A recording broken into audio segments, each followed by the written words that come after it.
قال النبي صلى الله تعالى عليه وسلم إذا مات حامل القرآن قال الله تعالى لعرضه يا عرضي لا تعقل جسده قال بالعرض يا ربي كيف أعقل جسده وفي قلبه كلامه أو كما قال عليه الصلاة والسلام.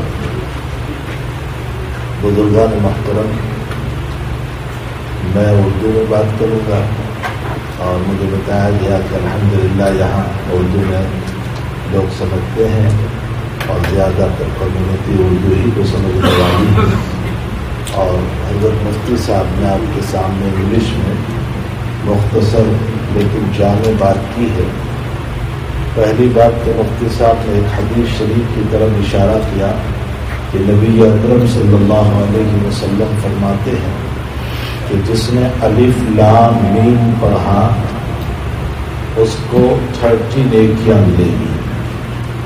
وَأَنَا لَا أَقُولُ الف لام میم حرف بل الف حرف ولام حرف ومیم حرف. الف ایک لیٹر ہے، میم ایک ہے اور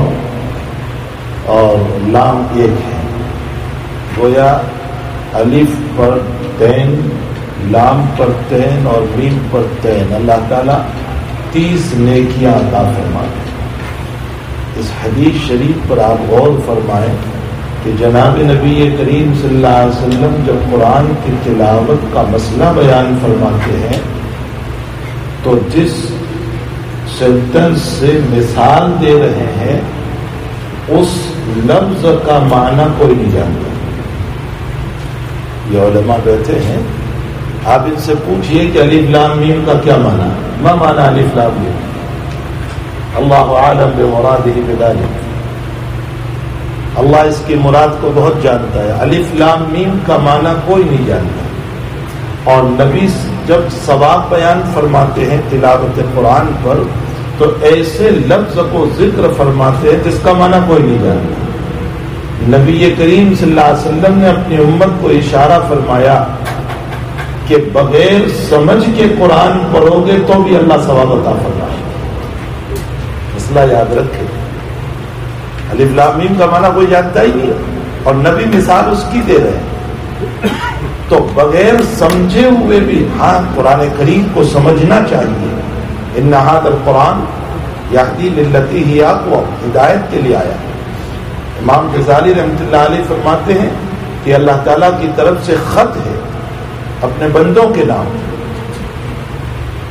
اور کسی میرے محبوب کا خط آ جائے اور میں اس کی زبان نہیں جانتا ہوں، فرینچ نہیں جانتا، یا چلو میں انگلش نہیں جانتا ہوں، یا میں ترکیہ زبان نہیں جانتا یا پشتو نہیں جانتا، اور مجھے اس زبان میں خط آیا تو میں 10 آدمیوں کو خط بتاتا ہوں کہ بتاؤ میرا محبوب کیا لکھتا ہے، میرا محبوب کیا کہہ رہا ہے اس میں. افسوس کہ اپنے دنیا کے محبوب کے خط کو سمجھنے کے لیے 10 آدمیوں کی خوشامد کی اور خط کو پڑھایا، لیکن اللہ کے قرآن کو سمجھنے کے لیے زندگی پوری ہو گئی، کسی عالم کے پاس نہیں گئی. کیا آپ ہمیں قرآن سمجھائیے. اللہ تعالیٰ اس قرآن میں ہم کو کیا کہہ رہا ہے، ہمارا رب کیا کہہ رہا ہے. کبھی کسی کے پاس نہیں گئے. تو قرآن سمجھنا چاہیے اور سمجھ کر پڑھنا چاہیے. لیکن لوگ جو یہ کہتے ہیں کہ یہ حافظ کرانے سے کیا فائدہ، یہ جو ہے رت لیا اور پڑھ لیا، اس سے کیا فائدہ. نبی علیہ الصلوۃ والسلام فرماتے ہیں کہ بغیر سمجھے پڑھو گے تو بھی ثواب سے خالی نہیں. ثواب ضرور ملے گا اس پر. افضل القرآن کلام اللہ. ہمارے بزرگان دین فرماتے ہیں کہ تسبیحات جو ہیں، دعائیں جو ہیں، اللہ کے نبی علیہ السلام نے جو دعائیں سکھائی ہے، یقیناً اس دعا کو سمجھ کر اللہ سے کہنا چاہیے. لیکن اس دعا کو سمجھے بغیر بھی کسی نے اگر ان دعاؤں کا اہتمام کیا تو یہ فائدے سے خالی نہیں. چلو کم سے کم زبان تو اللہ کے ذکر میں مشغول ہو گئی، ایک عضو تو مشغول ہوا اللہ کی یادوں میں. تو پہلا فائدہ تو قرآن کریم کا یہ ہے. چونکہ حدیث شریف مفتی صاحب نے نقل کی تھی تو میں نے اس پر یہ اشارہ کر دیا کہ قرآن بغیر سمجھ کر پڑھو گے تو بھی انشاءاللہ تعالی اللہ ثواب عطا فرمائے۔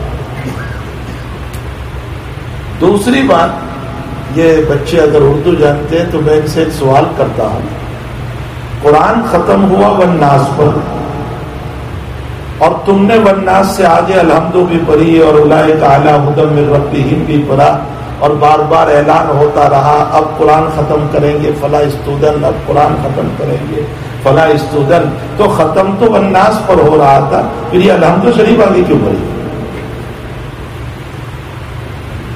یہ اولئک علی ھدی من ربہم تک تم نے کیوں پڑھا؟ قرآن تو والناس پر ختم ہو گیا ہے۔ کوئی جواب تمہارے پاس؟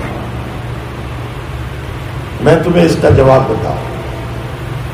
قرآن والناس پر ختم ہو گیا، عرب میں دستور یہی ہے کہ والناس پر قرآن ختم کر دیتے، آگے الف لام میم ذالک الکتاب نہیں پڑھتے۔ آپ نے حرم شریف کی تراویح بھی سنی ہوگی، وہ والناس پر ختم کر دیتے بس۔ لیکن ہمارے پاس تراویح میں بھی یہ مجاز ہے کہ جس دن قرآن ختم ہوتا ہے تو آخری رکعت میں اولئک علی ھدی من ربہم تک پڑھتے ہیں۔ تو وہاں بھی کبھی غور کیا کہ قرآن تو والناس پر ختم ہو گیا، پھر آگے کیوں پڑھ رہے ہیں؟ ختم قرآن ہے وہ، تو یہ بھی ختم قرآن ہے۔ اس کا جواب یہ ہے کہ یہ ہمارے اکابر نے جان بوجھ کر یہ رکھا ہے، اور اس میں شیطان کو تھپڑ مارنا ہے، اور وہ یہ کہ والناس پر میرا قرآن ختم ہو گیا، تو اے مردود شیطان تو یہ نہ سمجھنا کہ بس میں نے بند کر دیا، میں ابھی ہی تیرے سامنے دوسرا قرآن شروع کر دیتا ہوں۔ الحمدللہ رب العالمین، الف لام میم ذالک الکتاب لا ریب فیہ، تو یہ دوسرا قرآن تم نے شروع کر دیا، تو اب اس کو پورا کرنا بھی ضروری ہو گیا۔ سمجھ میں آیا؟ جب دوسرا قرآن تم نے ابھی شروع کر دیا تو اس کو پورا بھی کریں، اور جب وہ پورا کریں گے تو پھر تم آگے پڑھو گے تو پھر تیسرا پورا کر دیں۔ تو اسی طرح مسلسل قرآن کریم کو پڑھتے رہنا چاہیے۔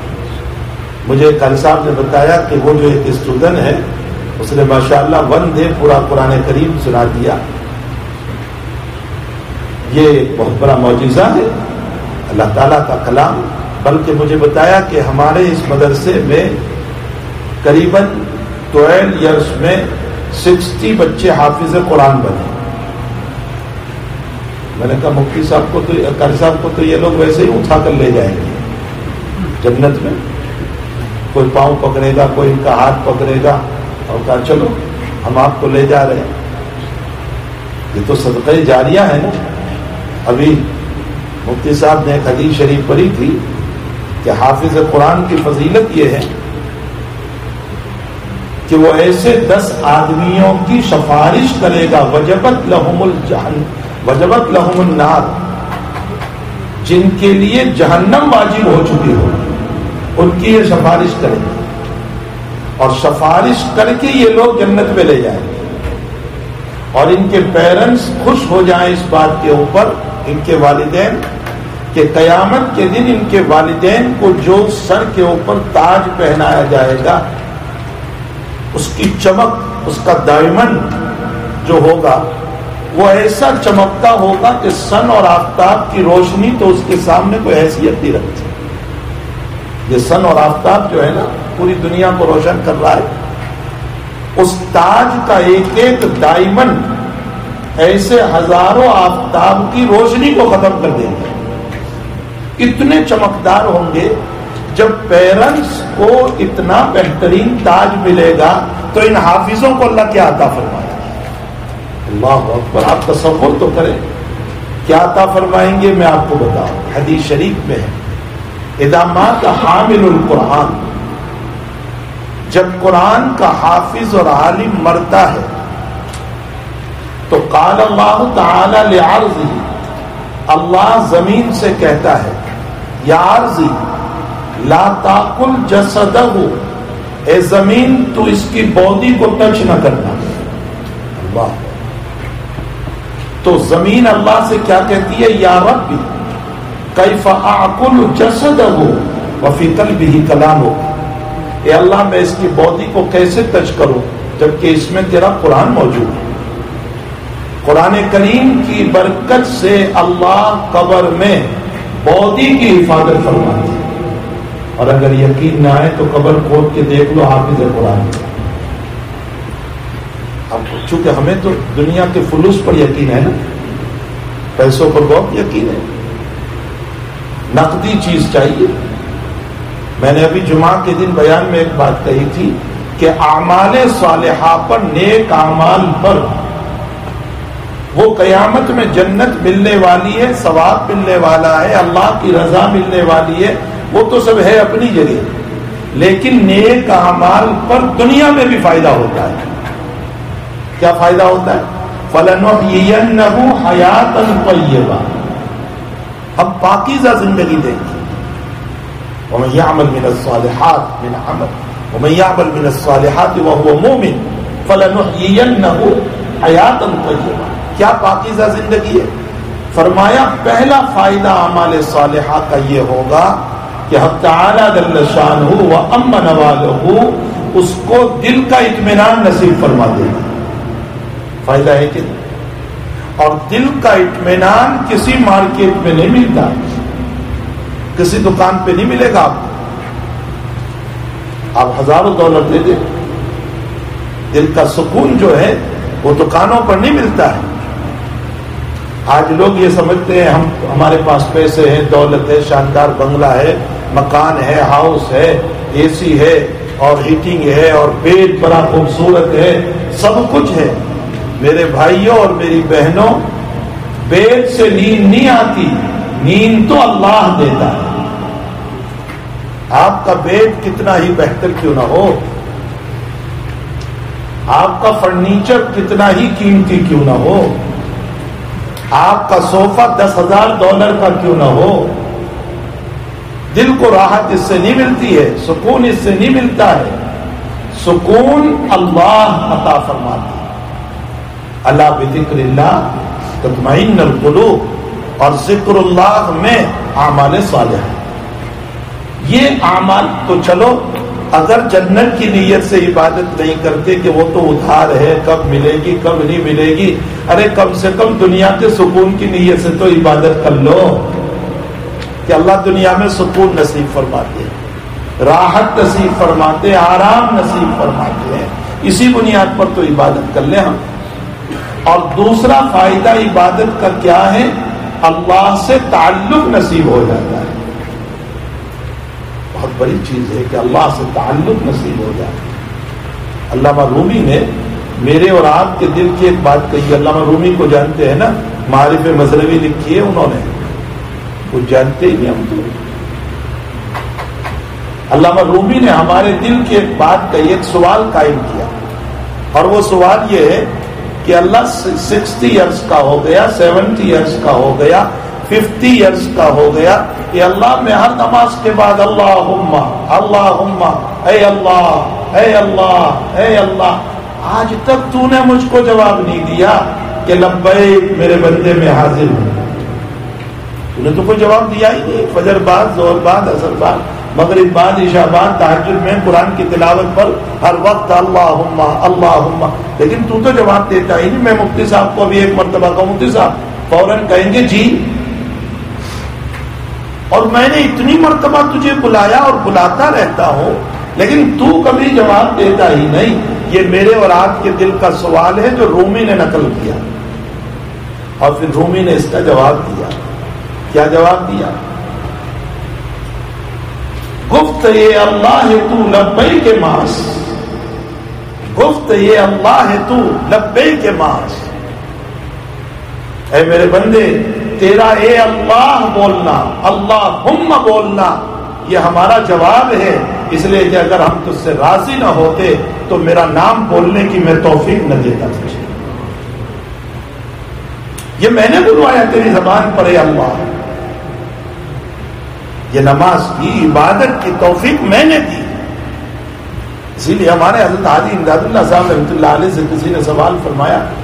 حاجی صاحب تو حاجی صاحب رحمۃ اللہ علیہ تھے، وہ غریب شخصیت تھی. فرمایا میں کسی کو جب بیعت کرتا ہوں تو میری نیت کیا ہوتی ہے؟ فرمایا نیت یہ ہوتی ہے اللہ اگر قیامت میں تو نے مجھ کو معاف کر دیا تو میں یوں کہوں گا اللہ اس نے میرا ہاتھ پکڑا تھا اسے بھی معاف کر دیا، اور اگر یہ اللہ قیامت میں اس کو تو نے معاف کر دیا اور میری پکڑ ہو گئی تو میں اس سے کہوں گا کہ اللہ نے تجھے معاف کر دیا ہے، میں نے دنیا میں تیرا ہاتھ پکڑا تھا آج تو میرا ہاتھ پکڑ لے۔ کیا تواضع ہے، مرید کے بات میں کہہ رہے ہیں۔ تو حضرت عائشہ رحمۃ اللہ علیہ سے کسی نے سوال فرمایا کہ حضرت میری ایک نماز قبول ہو گئی ظہر کی، اس کی کوئی نشانی ہے؟ تو عائشہ نے فرمایا مجھ پر کوئی خط تو آتا نہیں اللہ کی طرف سے کہ میں یہ کہہ دوں کہ تیری نماز قبول ہو گئی۔ فرمایا ہاں ایک نشانی، اللہ ظہر کے بعد عصر کی توفیق دے دے تو سمجھ لو کہ ظہر قبول ہو گئی، اس لیے کہ اللہ اپنے در پر جس سے ناراض ہوتا ہے اس کو نہیں بلاتا ہے، اس کو توفیق ہی نہیں دیتا ہے۔ ان بچوں کو جو اللہ نے قرآن کریم کی توفیق دی، حفظ کی، اس کا مطلب اللہ ان سے خوش ہے، اللہ تعالیٰ ان سے خوش ہے، اللہ ان کو اپنے کلام سے نوازنا چاہتا ہے۔ قاری صاحب نے مجھے بتایا کہ ابھی یہ 12 سال کی اس مدت کے اندر ایک بچہ وہ ہے جو 6 سال کی عمر میں حافظ قرآن ہوا، 6 سال کی عمر، اور کتنی مدت میں حافظ ہوا؟ 1.5 years، 1.5 سال۔ یہ معجزہ نہیں تو کیا ہے قرآن کریم؟ نبی اکرم صلی اللہ علیہ وسلم فرماتے ہیں ما من الانبیاء نبی الا اوتی ما مثلہ الا اوتی ما آمن علیہ البشر واوتیت مثلہ۔ فرمایا تمام نبیوں کو اللہ نے معجزات عطا فرمائے، لیکن وہ معجزات نبی کے ساتھ قبر میں چلے گئے۔ اب عصائے موسیٰ نہیں ملے گا، موسیٰ علیہ السلام کا ڈنڈا اب نہیں ملے گا، ید بیضا موسیٰ علیہ السلام کا نہیں ملے گا، داؤد علیہ السلام کے ہاتھوں میں لوہے کا اسٹیل کا نرم ہو جانا اب نہیں ملے گا، نوح علیہ السلام کی کشتی اب کہاں ہے، صالح علیہ السلام کی اونٹنی اب کہاں ہے، سارے معجزات ان کے ساتھ چلے گئے، بلکہ ہمارے نبی کے معجزات بھی نبی کے ساتھ چلے گئے، حضور پاک صلی اللہ علیہ وسلم کے معجزات آپ کے ساتھ قبر میں چلے گئے۔ کنکریوں نے سلام کیا تھا، وہ کنکری کہاں ہے؟ جس اونٹنی نے بات کی تھی وہ اونٹنی کہاں ہے؟ جو درخت چل کر آئے تھے وہ درخت کہاں ہے؟ سارے معجزات حضور پاک صلی اللہ علیہ وسلم کے ساتھ قبر میں چلے گئے، لیکن آپ فرماتے ہیں میرا ایک معجزہ قیامت تک رہے گا، وہ ہے قرآن کریم۔ وَأُوتِيتُ وَحْيًا، اللہ نے مجھ کو وحی کا معجزہ دیا، یہ وحی کا معجزہ قیامت تک چلے گا، اور قیامت تک لوگ اس کو دیکھ کر ایمان لاتے رہیں گے، اس لیے قیامت میں سب سے بڑی جنت میں جانے والی میری امت ہے۔ یہ معجزہ ہے کہ بچوں نے اپنے دلوں میں جو لیا ہے نا، وہ نبی کریم صلی اللہ علیہ وسلم کا معجزہ ہے۔ تو میرے بھائی جو آپ نے فضائل قرآن کریم کے ابھی سن لی، اس میں ایک فضیلت یہ بھی ہے کہ قیامت کے دن ان بچوں سے اللہ تعالیٰ بلائے گا اور ان کو کہے گا اقرا ورتقی ورتل کما کنت ترتل فی الدنیا۔ یہ بچوں سے اللہ کہے گا قرآن پڑھو، شروع کرو الحمدللہ رب العالمین سے، پڑھتے جاؤ، اور جنت کی اسٹیج اور سیڑھیاں ہیں، تم چڑھتے جاؤ۔ فرمایا والناس، تیرا قرآن جہاں ختم ہوگا میں تجھے جنت میں مقام عطا کروں گا۔ یہ اللہ تعالیٰ کی طرف سے ان کو انعام، کتنا اونچا انعام، اللہ کتنے اونچے مقام پر ان کو رکھے گا۔ وہ دبئی کے اندر برج ٹاور جو ہے، تو ایک صاحب مجھ کو ملے جو اس میں کام کرتے تھے، تو میں نے ان سے پوچھا کہ وہ لفٹ جو ہے نا، اس میں ایلیویٹر جس میں لے جاتے ہیں وہ، تو اس میں وہ کام کرتے تھے، تو میں نے ان سے پوچھا کہ اس برج ٹاور میں، برج خلیفہ میں نیچے رہنے والوں کا رینک زیادہ ہے یا اوپر رہنے والوں کا؟ وہ کہنے لگے اوپر رہنے والوں کا۔ میں نے کہا اوپر رہنے والوں کا کیوں؟ نیچے تو آسان ہے، سہولت ہے۔ کہا نہیں، جتنے اوپر رہتے ہیں اتنی ہوا صاف شفاف آتی ہے، آکسیجن بہت کھلا ہوا ملتا ہے، اور اوپر سے سارا دبئی نظر آتا ہے، اس لیے بہت اعلیٰ مقام کا رینٹ بھی بہت اعلیٰ. تو میں نے کہا اللہ تعالیٰ ان بچوں کو جنت میں بہت اعلیٰ مقام دینے والا ہے. یہ برج خلیفہ تو کوئی حیثیت نہیں رکھتا ان کے سامنے. جنت کے مقاموں کے سامنے برج خلیفہ کی کیا حیثیت ہے جو اللہ تعالیٰ ان کو مقام دینے والا ہے. میرے بھائیوں، اپنی اولاد کو دین پڑھاؤ. دنیا پڑھانے سے کوئی منع نہیں کرتا. ان کو لائر بناؤ، ڈاکٹر بناؤ، انجینئر بناؤ، بیرسٹر، کوئی منع نہیں کرتا. لیکن پہلے دین پڑھاؤ، پہلے ان کو قرآن پڑھاؤ، پہلے ان کو حافظ بناؤ، پہلے ان کو ناظرہ پڑھاؤ. بڑی کمی یہ بھی ہے کہ ناظرہ نہیں پڑھایا جاتا. ناظرہ کا معنی ہوتا ہے، نظر کا معنی دیکھنا، یعنی اندر دیکھ کر قرآن پڑھنا. اور ان علماء کا احسان ہے. میں نے جگہ جگہ ایک بات کہی ہے، یاد رکھو، میں یہاں بھی آپ کو سنا دوں. ان علماء کا احسان ہے جو یہ پڑھا رہے ہیں کہ ہمارے بچے صبح سے دوپہر تک اسکول میں برین واش ہو کر آ رہے ہیں. ان کے ذہنوں سے اللہ کو بتایا گیا، رسول اللہ کو مٹایا گیا، اسلام کو مٹایا جا رہا ہے، شریعت کو مٹایا جا رہا ہے. اور شام کے 3 گھنٹے میں یہ علماء محنت کر کے دوبارہ اس میں اللہ اس کے رسول کو بھرتے ہیں. اس لیے بھرتے ہیں کہ یہ ایمان پر باقی رہے، کل کو ہم قبر میں پہنچے تو یہ ہمیں جہنم میں لے جانے کا ذریعہ نہ بنے. اب لوگ پوچھتے اس پر کوئی دلیل؟ میں نے آیت پڑھی ہے، یا ایھا الذین آمنوا قوا انفسکم واہلیکم نارا.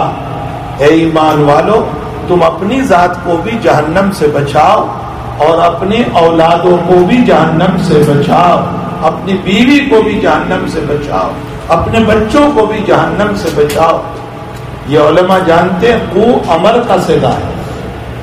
جیسے نماز پڑھنا فرض ہے، روزہ رکھنا فرض ہے، زکوٰۃ دینا فرض ہے، حج کرنا فرض ہے، اسی طرح اس آیت سے ثابت ہوتا ہے کہ اولاد کو دین پڑھانا بھی فرض ہے. پوچھ لینا مفتی صاحب سے یہ مسئلہ. میں کوئی منگرت مسئلہ نہیں بیان کر رہا ہوں.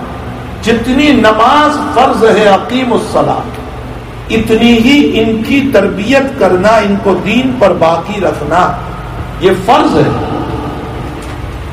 اور نماز تو ہم پڑھتے ہیں، روزہ بھی رکھ رہے ہیں، زکوٰۃ بھی دے رہے ہیں، حج بھی کر رہے ہیں، لیکن ان کی تربیت نہیں کی، ان کی زندگی کو نہیں دیکھا ہم نے. یہ تو نادان ہے بیچارے، یہ چھوٹے ہیں، یہ ناسمجھ ہے. ان کو اپنے فیوچر کا پتہ نہیں، ان کو اپنے مستقبل کا پتہ نہیں ہے. ہم نے موبائل تھما دیا. کسی زمانے میں جب سنیما ہال تھے تو یہ داڑھی ہم کو بچاتی تھی سنیما ہال جانے سے، کہ اگر میں اس داڑھی کے ساتھ لائن میں ٹکٹ لینے کھڑا رہوں گا تو لوگ کیا کہیں گے کہ داڑھی والا سنیما دیکھنے جا رہا ہے. یہ جبہ ہم کو بچاتا تھا. لیکن آج کل تو جیب میں سنیما ہال آ چکے ہیں. یہ فون جو ہے نا، یہ جیب میں آ چکے ہیں سنیما ہال. اور پھر ہر ایک کا روم بھی گھر میں الگ ہوتا ہے. اب یہ ہمارا بچہ اپنے روم میں بیٹھ کر موبائل پر کیا دیکھ رہے ہیں اللہ ہی بہتر جانتا ہے. پھر اس کا پاسورڈ پوچھو تو یہ ابا کو بھی نہیں بتاتی. اپنے فون کا پاسورڈ جو ہے وہ ابا کو بھی نہیں بتاتی، امی کو بھی نہیں بتاتی. کیوں؟ اس لیے یہ پکڑے جائیں گے کہ کیا دیکھ رہے ہیں. تو یہ خلوتوں میں گندگیوں کو نہ دیکھیں، ان کا ذہن خراب نہ ہو. یہ بے حیائی میں نہ جائیں، یہ ننگی دنیا میں قدم نہ رکھیں، بلکہ اللہ، اس کے رسول، قرآن اور اس کے حدیث کے دیوانے رہیں. اس کے لیے ضرورت ہے ہمیں کہ ہم ان کی تربیت کریں، ان کی زندگی بنائیں، ان کا جو ہے فیوچر بنائیں، تاکہ کل کو ہم جب قبر میں پہنچے تو یہ ہماری قبر پر آ کر کم سے کم قل اللہ تو پڑھیں گے، ایثار ثواب تو کریں گے. میں نے کل ہی ایک واقعہ سنایا تھا کہ علامہ سیوطی رحمۃ اللہ علیہ نے ایک کتاب لکھی ہے حالات القبور، برزخی حالات، قبر کے حالات. اس میں واقعے پر بات ختم کر دوں. اس میں لکھا ہے کہ ایک بزرگ بغداد میں گزر رہے تھے اور ایک قبرستان میں آرام کے لیے لیٹ گئے. تو انہوں نے خواب دیکھا کہ رات میں لوگ اپنی قبروں سے نکلے اور کوئی چیز اٹھا رہے ہیں. تو بزرگ نے خواب میں پوچھا کہ بھائی آپ لوگ کیا اٹھا رہے ہیں؟ تو فرمایا کہ لوگ جو ایصال ثواب کرتے ہیں، جنرل بھی ایصال ثواب ہوتا ہے نا، جیسے میں اور آپ کو اللہ شریف پڑھ کے ایصال ثواب کر دیا کہ اللہ پوری امت کو پہنچا دے، تو بس وہ ہم اٹھا رہے ہیں. لیکن ایک بڑے میاں اور ایک بزرگ تھے، وہ چپ چاپ بیٹھے ہوئے تھے. کہا آپ کیوں نہیں اٹھاتے؟ یہ کتاب بڑی عجیب و غریب ہے، اس کو پڑھنا چاہیے. علامہ سیوطی نے جو قبر کے حالات اس میں لکھے، اسی میں وہ واقعہ بھی لکھا ہے کہ کسی قبرستان کے اندر اچانک قبر پھٹی اور اندر سے ایک انسان نکلا. یا تو ڈریم ہے، خواب ہے، یا حقیقت. بہرحال ایک انسان نکلا اور اس کی شکل گدھے کی تھی اور وہ گدھے کی طرح بول رہا تھا، آواز نکال رہا. ڈونکی بولتے ہیں نا، ڈونکی. وہ گدھے کی شکل تھی اور ڈونکی کی طرح وہ بول رہا تھا. اور پھر قبر میں چلا گیا اور قبر بند ہو گئی. انکوائری اور تحقیق پر بتایا کہ اس کی ماں زندہ تھی. تو اس کی ماں سے پوچھا گیا تو ماں نے کہا کہ یہ میرا بیٹا بہت شرابی تھا، بہت شراب پیتا تھا اور میں اس کو منع کرتی تھی بیٹا نہ پی. تو وہ مجھے یوں کہتا تھا کہ ڈونکی کی طرح بکواس کرتی ہے تو اپنی ماں کو ڈونکی اور گدھی کہا تھا. اللہ نے قبر میں وہی عذاب دیا اس کو. اسی کتاب میں یہ واقعہ لکھا. تو ایک بزرگ جو ہے وہ بیٹھے ہوئے ہیں، وہ جو ہے کسی چیز کو نہیں اٹھا رہے، ثواب کو نہیں اٹھا رہے. تو وہ ڈریم دیکھنے والے بزرگ پوچھ رہے ہیں ان سے کہ بھائی آپ کیوں نہیں اٹھا رہے؟ سارے لوگ تو یہ اٹھا رہے ثواب، کیا آپ کو ضرورت نہیں ہے؟ تو اس بزرگ نے جواب دیا کہ میں نے اپنے بیٹے کو حافظ قرآن بنایا ہے. اللہ. اور میرا بیٹا مٹھائی کی دکان کرتا ہے اور وہ مٹھائی بیچتے ہوئے صبح سے شام تک میں دکان پر ایک قرآن پورا کر لیتا ہے اور روزانہ مجھے ایصال ثواب کرتا ہے. روزانہ ایک قرآن. تو میں الحمدللہ میرا بیٹا مجھے ایک قرآن روزانہ بھیج رہا ہے. اب پورے قرآن کے حروف کتنے ہیں وہ ان بچوں سے پوچھ لینا. لاکھوں حروف ہے اور ایک حرف پر 10 نیکی. تو اب آپ حساب کر لو کہ کتنی نیکیاں روزانہ مل رہی ہے. تو ڈریم میں پوچھا کہ اچھا تیرے بیٹے کا ایڈریس دے. تو باقاعدہ اس آدمی نے ایڈریس دیا اپنے بیٹے کو. تو بزرگ صبح کو اس دکان پر گئے تو واقعتاً وہ دکان پر بیچ بھی رہا ہے اور کچھ پڑھ بھی رہا ہے. تو اس ڈریم دیکھنے والے نے کہا کہ بھائی تو یہ کیا پڑھ رہا ہے، تیرے ہونٹ چل رہے ہیں. فرمایا میرے والد نے مجھ کو حافظ قرآن بنایا. میں صبح سے قرآن پڑھنا شروع کرتا ہوں اور شام کو میں قرآن پڑھ کے میرے والد صاحب کو ایصال ثواب کرتا ہوں. اگر آپ نے اپنی اولاد کو حافظ قرآن بنایا ہے تو انشاءاللہ تعالی یہ ہماری قبروں پر آئے گی، یہ ہمیں ایصال ثواب کرے گی، یہ اپنے گھر پر بیٹھ کر کے ہمارے لیے ایصال ثواب کرے گی. ورنہ پھر آپ نے نام سنا ہوگا حضرت شاہ وسیع اللہ صاحب رحمۃ اللہ علیہ کا، ولی کاملین میں سے گزرے ہیں. فرمایا اگر اپنے اولادوں کو دنیا تو خوب پڑھائی اور دین نہیں پڑھایا تو یاد رکھو تمہاری اولاد تمہاری قبروں سے لات مارتی ہوئی گزرے گی. ان کو یہ بھی پتہ نہیں ہوگا کہ یہ میرے والد کی قبر ہے، اور اس میں کوئی دو رائے نہیں ہو سکتی. آج ہو رہا ہے سب. ایک واقعہ ہے ایک کنٹری کا، میرا وہاں جانا ہوا ہے، مجھے معلوم ہے ان کا واقعہ. میں اشارہ کر دوں، ان کا بیٹا یہاں امریکہ میں ایک بہت بڑے ہاسپٹل کا انچارج بنایا گیا، ڈاکٹر تھا. باپ بہت شدید بیمار پڑا تو اس کو فون کیا گیا کہ بہت شدید بیمار ہے، آپ آ جاؤ. اس نے کہا کہ میں بہت بیزی ہوں اور مجھے چھٹی نہیں مل سکتی، میں نہیں آ سکتا ہوں. کچھ دنوں کے بعد باپ کی موت ہو گئی تو پھر اطلاع کی کہ باپ کی وفات ہو گئی. اگر آپ کہیں تو ہم کول روم میں رکھ دیں ابھی اس کو، آپ آ جاؤ 2 دن کے اندر، چونکہ لمبی مسافت ہے، 24 آورس کا ٹائم ہے فلائٹ کا، آپ آ جاؤ. تو بیٹے کا جواب سنی، آئی ایم ویری بزی، میں بہت بزی ہوں، میں نہیں آ سکتا ہوں. آپ میرے والد کو دفن کر دیجئے، جتنے پیسے لگے میں دے دوں گا۔ ایسے وقت میں اس کے چھوٹے بھائی نے اس بڑے بھائی کو لکھا، بیٹے تیرے پیسوں کا میرا باپ محتاج نہیں ہے، تیرے کندھے کا میرا باپ محتاج ہے۔ لیکن وہ کندھا کیوں نہیں ملا اس کو؟ اس لیے کہ اس بچے کو دنیا کی تعلیم تو دی تھی، قرآن نہیں دیا تھا اس کو، رسول اللہ نہیں دیے تھے، دین کی تعلیم دی تھی۔ یہی امریکہ کا اور ایک واقعہ سنا، ایک عورت ہے انتقال کر گئی وہ تو بیچاری، اس نے مجھے جب فون کیا تھا 10 سال پہلے، اس وقت 75 یا 80 سال کی عمر تھی، مجھے کہا کہ مولانا میرے لیے دعا کیجئے، میرے بیٹے نے جو ڈاکٹر ہے اس نے ایک وائٹ پیپل سے نکاح کر لیا ہے اور وہ مجھے اب گھر میں رکھنا نہیں چاہتی، اس لیے میرے بچے کو یہ سمجھایا کہ تیری ماں مینٹلی افیکٹ والی ہو چکی ہے، اس کو مینٹل ہاسپٹل میں داخل کر دے۔ تو میرے بچے نے وہاں جو ہے مینٹل ہاسپٹل کا سب کچھ نظام بھی کر لیا ہے، مجھے 2 دن میں لے جائیں گے، مجھے کوئی مینٹلی افیکٹ نہیں ہے، الحمدللہ میں بہت اچھی ہوں، لیکن یہ بہانہ بنا کر کے مجھے ایڈمٹ کیا جائے گا۔ مولانا دعا فرمائیں، میری 30 سال کی عمر سے آج تک تہجد نہیں گئی، وہاں میری نماز کا کیا مسئلہ ہوگا؟ یہ ماں رو رہی ہے۔ اور میرے کھانے کا کیا مسئلہ ہوگا جبکہ میں نے حرام کا لقمہ نہیں کھایا ہے؟ اور اس کے بعد ماں نے روتے ہوئے جو جواب دیا وہ یہ جواب تھا، افسوس مجھ ہی پر ہے، میں نے اس کو دنیا پڑھائی، دین نہیں پڑھایا، اپنی اولادوں کو پہلے دین پڑھاؤ، پھر جو چاہے آپ پڑھاؤ، کوئی حرج نہیں، ان کو لائر بناؤ، ان کو ڈاکٹر بناؤ، کون بنا کر رہا ہے، لیکن پہلے قرآن پڑھا دو، پہلے ان کو حافظ بناؤ، پہلے رسول اللہ صلی اللہ علیہ وسلم کی سنتیں سکھاؤ، ان کو مبارک زندگی ان کو بتاؤ۔ اب تعالیٰ جل شان ہو اس مدرسے کو دین دگنی رات چوگنی ترقیوں سے مالا مال فرمائے۔